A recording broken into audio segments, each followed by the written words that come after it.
which speaks to how great her content is. So you need to write a book, Anita.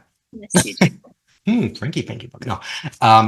But in any case, yeah, like if we want to be united, if we have this goal of listen to me when I speak and don't think I'm a stupid idiot, because I stutter when I chair a meeting at work, right? Hasn't happened to me. This is a real case scenario, happened to a friend of mine. Set your ego aside and be aware of social media. The pitfalls, so many pitfalls of social media. And oh, great. Anita just wrote in the chat. I spoke about this in my presentation before and repeated over and over. People just forget human nature. That's the other thing. I'm really down on social media this morning. Yeah, it ruined my attention span. So there's a lot of arguing on social media and who's right, you're wrong. And everyone's worried that because you wrote acceptance now, right? Or you wrote, fluent, or I want to be fluent. Now you're harming it. Like, yeah, that's just part of the context. There's more there's no other context. Yes, Dr. Scott Yaris did a really good job of defining acceptance. It's not one or the other. It's not black and white. It just is being okay with yourself. Essentially, what he was saying is okay with yourself in a space with stuttering. And I think, another conundrum that comes up is speaking tools, are they bad, right? Are they bad?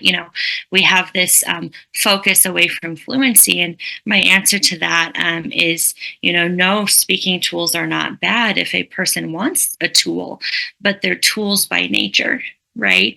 And they were never created to be a cure. So if somebody goes into a therapy room with the promise of this will make you fluent and reinforcement saying, oh, you didn't use your tools, that's when shame comes in. Yeah. Right. It's that's when, counting your stutter. Well, now you're putting pressure on yourself. Right.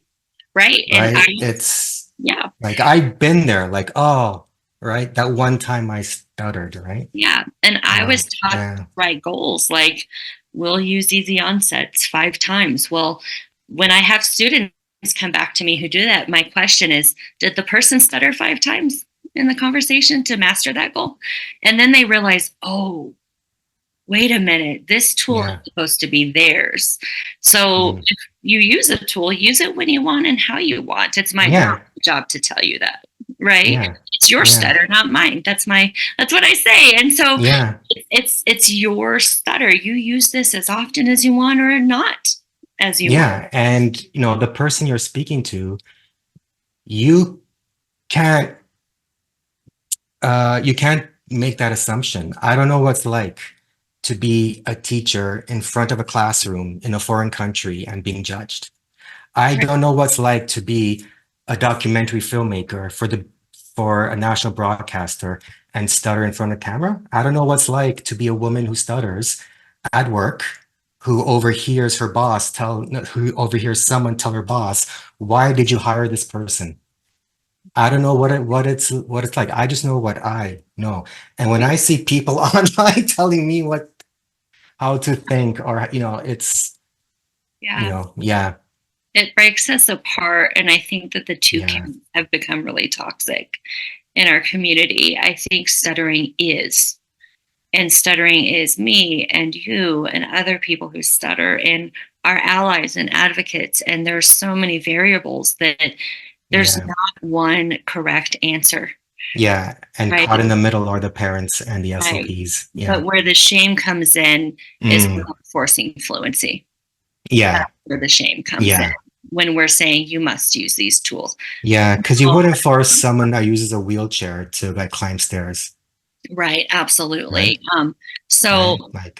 We have a few minutes, Daniele. Did you want to kind of open the floor for a few minutes? A quick question in a stuttering conference. Okay. Does anybody have a question? Oh, yes, I listened to this presentation. Oh, first sentence. So Deborah Bennett wrote, the first sentence of this Fluent magazine quotes Carl Rogers. The curious paradox is that when I accept myself just as I am, then I can change. That is so true. That is so true. There. There's that right in my screen. Anita wrote back, yes, I listened to his presentation earlier this week. His work is so inspiring. It gave me lots of ideas. Well, I got to check that out. Thanks for sharing. Yeah. Any questions or comments for us? Thank you, Daniele, again for having me.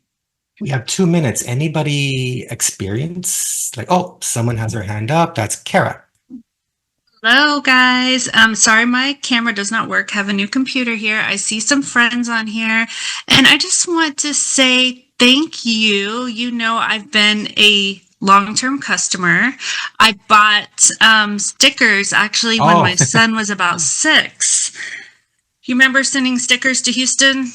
You're the one. Yes. Stuttering Sorry. cool stickers. Social media ate my brain. I don't remember names now. I hate that. Oh, yeah, that's okay. I'm really that's down okay. on social today. So like 6-7 years ago, when I would search for some type of sticker to put on my kid's shirt when there was a substitute, I was like, That's right. I do not know how to get people prepared to think he's not joking, not trying to be funny in class. So I bought stickers from you on Etsy. And so when there was a sub or when he was going to like do a scoliosis test or anything with a new employee, I would stick a sticker on his shirt that said stuttering is cool. So I said, okay, everyone's going to know he stutters. They're going to know he's not trying to be funny, and we're going to get it out of the way. And so I felt it was really very, very helpful. Oh, cool. I love hearing that's the story. Maybe we need those stutter alert bracelets done. Anita just typed in the chat, Daniele, that we need Frankie Banky to talk about the 2 different camps, right? I think I did that in my second. Did I do that in my second book? I know your story's in there. Oh, did you? But yeah. Oh, you know what? Yeah, that's a good idea. Yeah, I kind of touched on the camps, but it was more from here's what worked for me, maybe it will work for you, and then kind of deal. But yeah. Well, thank you again, Daniele, for having me. And it's always an honor. And we always have really engaging conversations. Yes, an SLP version. Absolutely, Anita. I agree. So we have our next speaker. Yes, Daniele, do you want to introduce our next one? I don't see. Gina. That's what I was about to say. I don't know who the next one is, but wait a second. Yes. Gina Weigott. Did I pronounce your last name correctly? Who is the woman behind... Actually, yeah, she would be the woman. Oh, I guess in a way, the woman behind the scatting. She's also the vice chair of Stanley. Oh, I did not know that. I learned something brand new. Look at that. Congrats. Welcome. Yeah. She's working on something really exciting. Really, really exciting. Can't wait.